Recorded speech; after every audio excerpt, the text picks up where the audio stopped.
Bienvenue dans le nouvel âge de la géopolitique mondiale. Le 3 janvier 2026, le monde s'est réveillé face à une image inimaginable.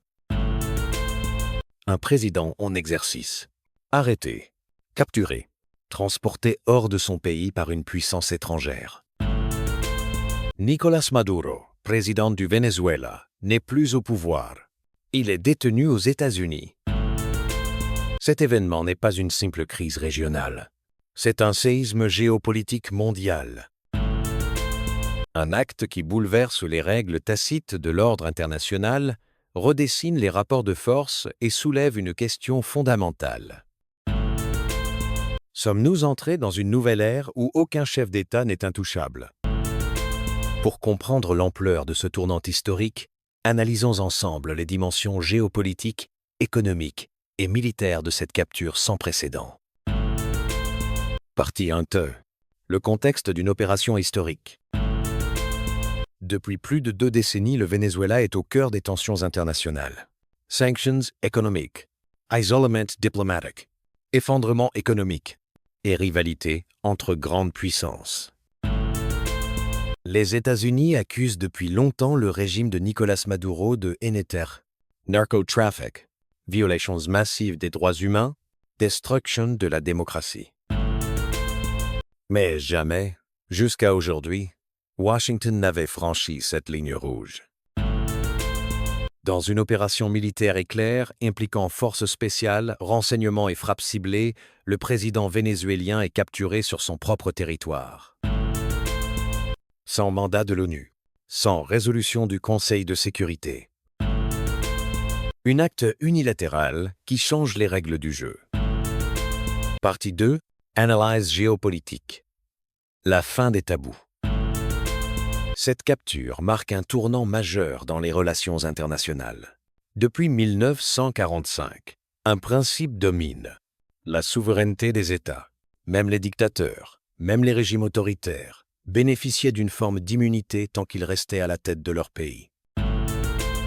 Mais cette opération envoie un message clair au monde. La souveraineté n'est plus une garantie absolue. Les États-Unis.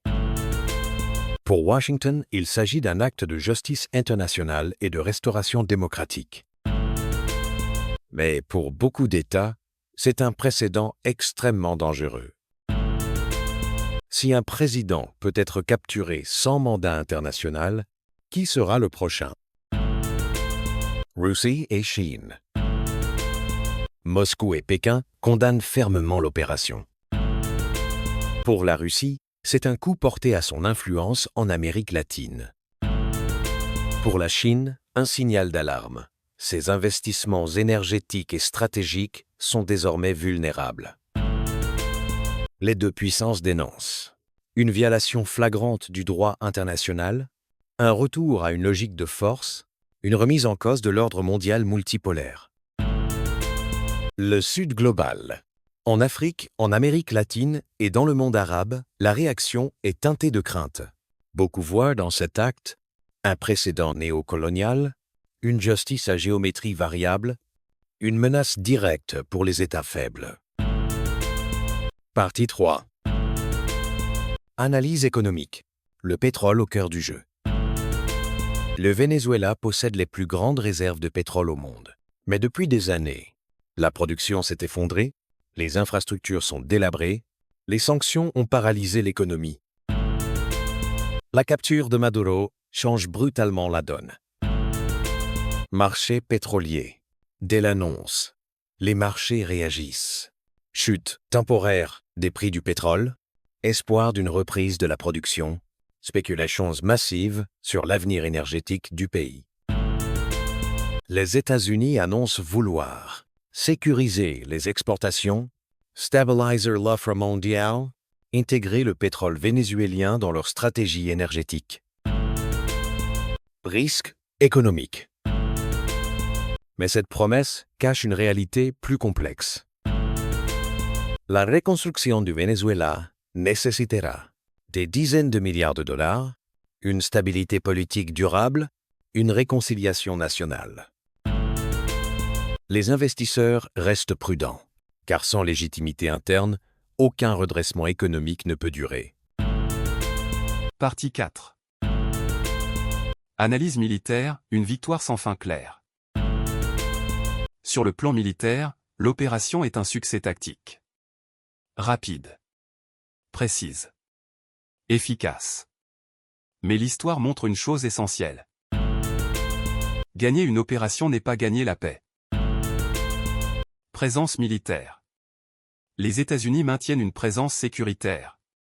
Protection des infrastructures clés. Surveillance des frontières. Dissuasion de représailles. Mais cette présence alimente les tensions régionales, les risques de guérilla, la radicalisation de certains groupes, risque d'escalade. La Russie, la Chine et d'autres acteurs pourraient répondre par des pressions diplomatiques, par des alliances militaires renforcées ailleurs, par des actions indirectes dans d'autres régions du monde. Le Venezuela devient ainsi un nouveau théâtre symbolique de la confrontation entre grandes puissances. Partie 5. Le débat juridique et moral. Peut-on juger un chef d'État capturé par la force? Le droit international est clair. L'usage de la force est strictement encadré. L'immunité des chefs d'État est un pilier historique. De nombreux juristes parlent de violation de la Charte des Nations Unies, de précédents juridiques explosifs, d'un affaiblissement durable du multilatéralisme. Ce procès ne jugera pas seulement un homme. Il jugera l'avenir du droit international lui-même. Conclusion. Un monde après Maduro. La capture du président vénézuélien n'est pas la fin d'une crise. C'est le début d'une nouvelle ère. Une ère où la force prime sur les règles. La souveraineté devient conditionnelle. L'ordre mondial entre dans une zone grise dangereuse. Ce qui s'est passé au Venezuela aujourd'hui pourrait se reproduire ailleurs demain. La question n'est plus si le monde change, mais jusqu'où ce changement nous mènera. Cette intervention était-elle nécessaire pour libérer le peuple vénézuélien ou s'agit-il d'un acte de piraterie internationale? Donnez-nous votre avis en commentaire. N'oubliez pas de vous abonner pour ne rien manquer de nos prochaines analyses géopolitiques.